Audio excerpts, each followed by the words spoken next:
9h-10h, Sud Radio, la vérité en face, Patrick Roger. La vérité en face, on pose tous les sujets sur la table, sans trop de tabous. J'y sens trop de tabous parce que parfois il y a des sujets qui sont plus délicats à aborder que d'autres, quoi. Bien sûr, non mais c'est vrai, il faut se dire les choses. C'est pour ça que cette émission, elle s'appelle La vérité en face. Jusqu'à 10h avec, comme chaque vendredi, Alex Darmon, Éric Tegner. Alex Darmon de la chaîne YouTube Les Indécis. Vous avez qui ce week-end sur votre chaîne YouTube? Vincent Jeanbrun, Vincent Jeanbrun, député LR Vincent Jeanbrun, qui revient à froid, même s'il dit que c'est pas à froid, que c'est toujours chaud dans sa tête, sur ce qui lui est arrivé, vous savez, à la suite des émeutes dans sa ville où à l'Haye-les-Roses, voilà, ouais. Où malheureusement sa maison avait été brûlée par des voyous. Voilà. Et qu'est-ce qu'il dit alors? Lui, il parle des séquelles pour lui et sa famille, il raconte ce qui s'est passé, comment aujourd'hui il le vit, comment aujourd'hui c'est traité par la justice aussi, et comment il aimerait que ça change aussi le regard sur la politique et sur les élus locaux. C'est extrêmement intéressant, il s'est vraiment livré, je vous conseille vraiment d'écouter cette interview. Ouais. On le rencontrait dans le cadre de la niche parlementaire qui a très mal fini hier soir à l'Assemblée nationale sur les travailleurs, vous savez, sur le fait de pouvoir loger les travailleurs sociaux qui soient bénéficiaires des logements sociaux. Et dans ce cadre-là, on a aussi parlé de ce qui est arrivé en 2022, je crois. Oui, bien sûr. Non, mais il avait fait la une de l'actualité, puisqu'il avait été effectivement attaqué, etc.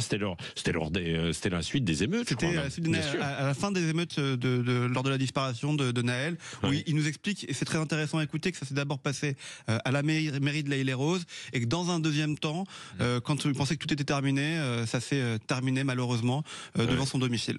Passionnant. Oui, non mais c'est vrai, c'est passionnant. Alors, Éric Tegner, vous faites aussi l'actualité parce que avec votre magazine Frontières et un hors-série, vous dites voilà les coupables. Invasion migratoire, ONG, avocats, juges, journalistes, passeurs, une enquête, et vous donnez des noms, par exemple, d'avocats.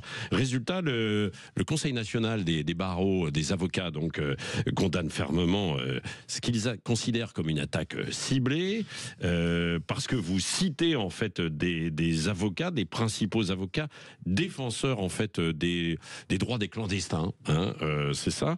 Et donc le Conseil national des barreaux dit c'est attaque inadmissible. C'est une liste que vous publiez. Vous comprenez donc en fait qu'on puisse réagir comme ça. Et pourquoi vous l'avez fait ça?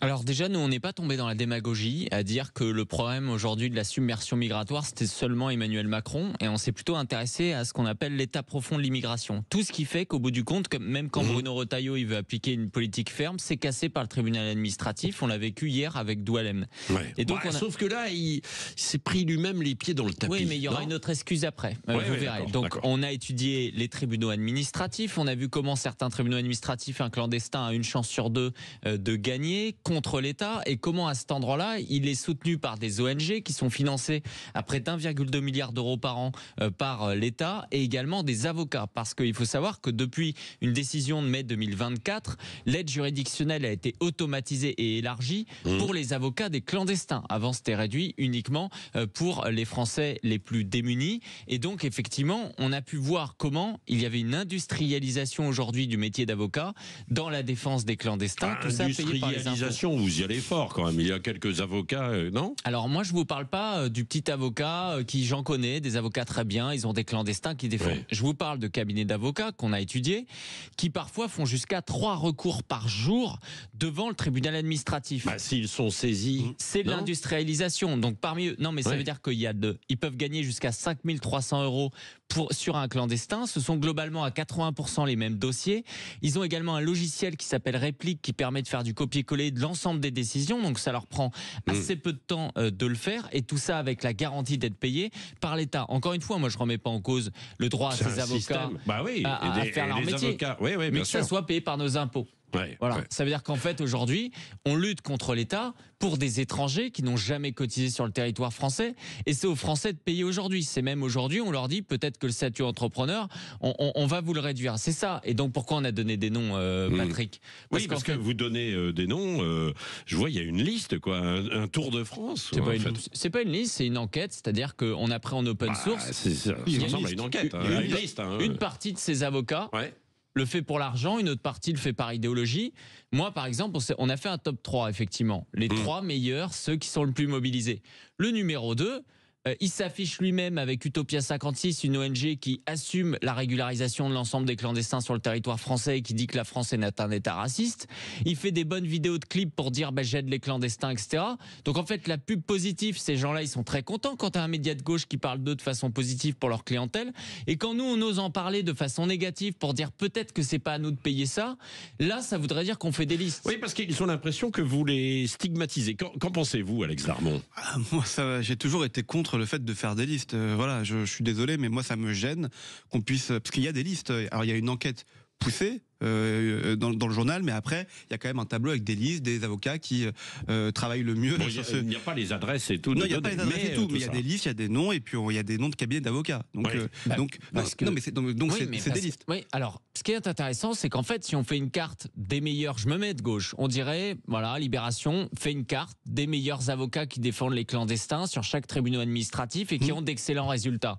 Ça aurait été vu comme positif. Non, je n'ai pas dit ça. En tout cas, moi, j'ai pas dit ça. Ils sont ravis de le faire au niveau local. Mais le problème, c'est que vous faites dans ton journal. Tu peux le tutoyer puisque vous tutoyez. Mais non, mais dans votre journal, parce que c'est un journaliste de ta rédaction, vous faites dans votre journal là, une liste en disant qu'ils sont coupables.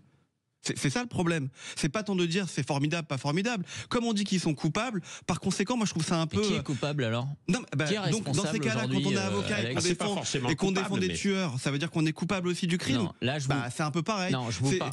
Premièrement et deuxièmement, juste une deuxième chose, c'est que moi, ce qui m'aurait intéressé, l'enquête est intéressante et c'est intéressant à lire, sincèrement. Mais j'aurais bien aimé que vous puissiez distinguer aussi. Il y a plein d'avocats qui refusent l'aide juridictionnelle. Et c'est vrai qu'on n'a pas la parole de ces avocats. On a juste une liste, une enquête avec des gens, on dit voilà, ils ont été sur le terrain, ils en ont fait un business juteux, ce qui n'est pas le cas pour tous parce que beaucoup d'avocats refusent l'aide juridictionnelle. C'est des fois, quelquefois même les immigrés qui payent directement leur travail.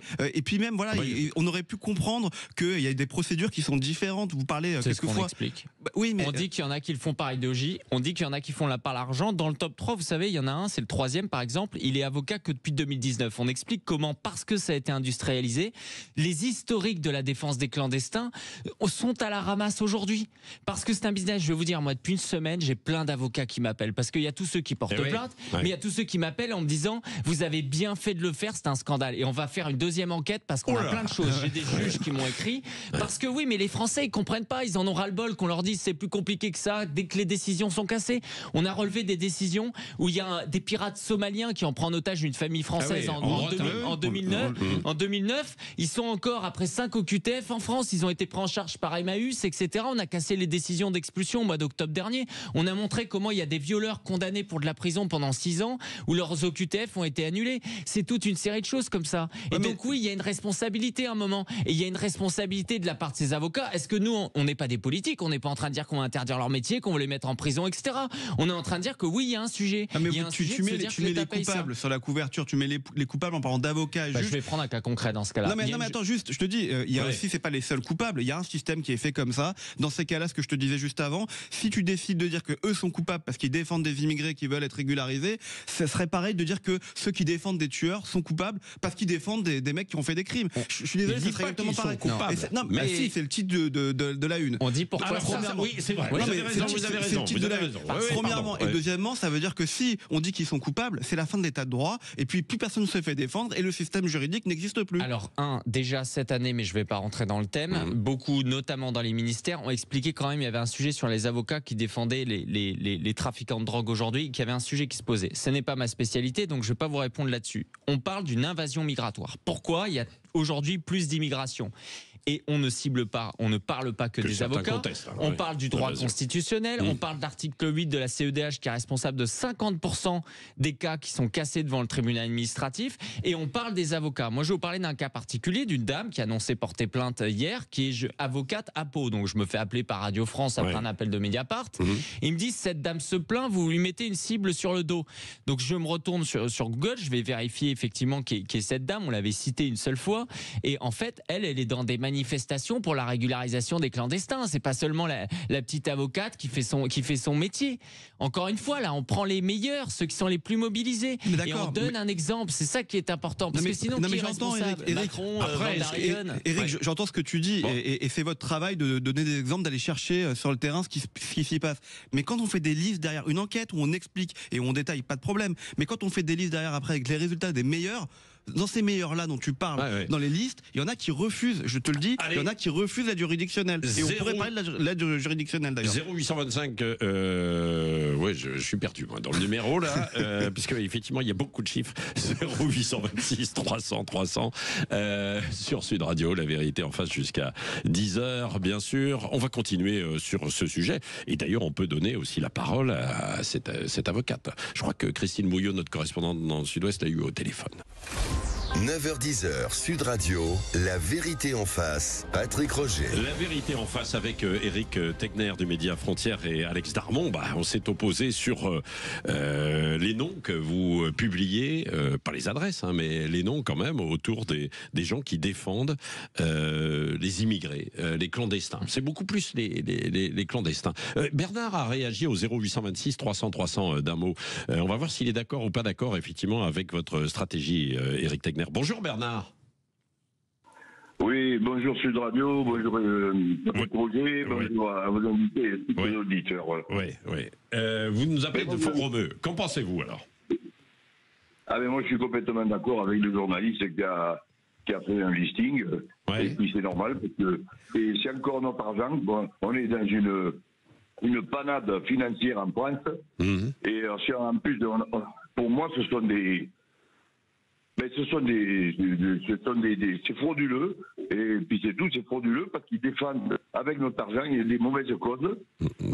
Des clandestins, alors. Voilà. Oui, alors non, mais je comprends ce que vous dites effectivement. Et alors certains vont vous dire oui, mais attendez, il y a des gens qui viennent, qui restent là et qui sont aussi des années en fait sur notre sol parce que ils travaillent dans des restaurants, dans le bâtiment, dans beaucoup d'autres secteurs.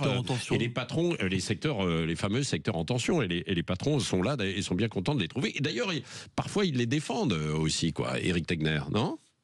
Moi, encore une fois, à chaque fois, je pense plutôt aux ce million de Français qui quittent le territoire. Et c'est plutôt sur eux, il faudrait se concentrer aussi pour les laisser rentrer. Et je vais vous dire, celui qui travaille très bien et qui pose pas de problème en France, en général, il n'a pas besoin d'avocat. Ça dépend. C'est pas la majorité des cas qu'on étudie. Là, on étudie beaucoup de cas d'OQTF. C'est quand même pas rien pour avoir une OQTF. On étudie des cas où les gens sont connus pour fait de viol et où le juge administratif décide de se dire il a été arrêté pour viol, mais bon, ça représente pas un danger. Sur Bruno Retailleau, là, il s'est pris un peu les pieds dans le tapis. La réalité l'a rattrapé. Non, mais par rapport à Doualem, c'est-à-dire que la réalité l'a rattrapé. Oui, c'est ce que vous dites, vous. La réalité l'a rattrapé. On peut pas lui enlever le fait qu'il soit volontaire. Et de toute façon, il faut parler d'immigration. Pour réagir à ce qui vient d'être dit, moi je suis pas contre le fait qu'on dénonce les choses, qu'on essaie de rattraper l'argent qui est dépensé inutilement et qu'on essaie de mieux controller cette sortie sur la juridictionnelle. Ça, j'ai pas de débat là-dessus. En revanche, ce qu'on disait, c'était par rapport au fait de dire que il faut distinguer les gens qui profitent de ça et ceux qui font leur travail. Ça, c'est dans l'article. Par rapport à Bruno Retailleau, il essaye de faire des choses. Malheureusement, le système, on va le dire qu'il est mal fait, et donc par conséquent, pour essayer de le changer, il faut faire des choses. Faut essayer. Et il est rattrapé par la réalité, par le tribunal administratif. On peut parler de la justice du pays qui serait ou pas politisée. Ça serait un très long débat. Et je pense qu'on aurait plein de choses à en dire. Mais aujourd'hui, techniquement, il a été rattrapé par la patrouille. Mais vous savez, la réalité, c'est qu'en face de lui, je vous le disais, il a un état profond et un système, un état dans l'état qui est intouchable depuis des années. Moi, la réaction qu'on a eue, vraiment, on s'y attendait pas. C'est la plus violente que je connais depuis ma début de carrière de journaliste.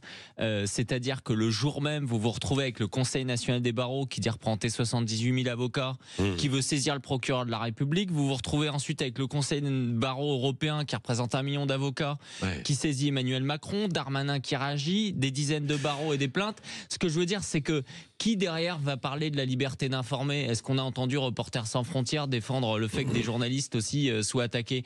Personne. Donc vous croyez que Bruno Retailleau, en fait, il le sait très bien aussi, puis qu'il ne peut pas s'attaquer à ces gens-là. On part des ONG d'Oualem, le cas d'Oualem. Eh ben, qui était partie civile pour le faire libérer? Une association qui s'appelle le Guisti, qui est financée par l'argent des Français. Guisti, on leur donne souvent la parole d'ailleurs, bien sûr. Merci en tout cas à tous les deux, c'était passionnant et je pense qu'on va continuer évidemment d'en parler de ce sujet, de ces sujets dans les vraies voix, peut-être ce soir ou avec Alexis Poulain ce midi sur Sud Radio. Beaucoup d'autres rendez-vous sur Sud Radio. Tiens, par exemple, Rétromobile. Si vous voulez y aller demain, parlons auto. Jean-Luc Moreau entre 10h et midi. Je salue au passage d'ailleurs Fabrice, un auditeur et sa compagne qui vont à Rétromobile et qui sont passés dans ce studio. Vous pouvez d'ailleurs aussi venir nous voir, bien sûr. Et puis ne ratez pas demain aussi. Oh, le ballon récupéré par Carros. Le Jean bien suivre, bien garé. À la course, il a leader, il a bien garé. Le rebond peut-être, oui. Waouh, Daniel Herrero, François Trio, toute la bande, bien sûr. Le rugby, vous allez regarder Angleterre-France. Vous n'êtes pas très rugby, Eric Tegner. Si, mais ça dépend quand je suis disponible. Ah ouais, demain après-midi. Ah oui, le crunch, forcément. Ouais, crunch. Vous suivez sur Sud Radio, les applis, vous écoutez, bien sûr. Et puis après, on débriefera et on verra Sud Radio. Et il y a une surprise. Antoine Dupont. Ah ouais, il y a une surprise, oui. En début de semaine. Restez bien à l'écoute de Sud Radio.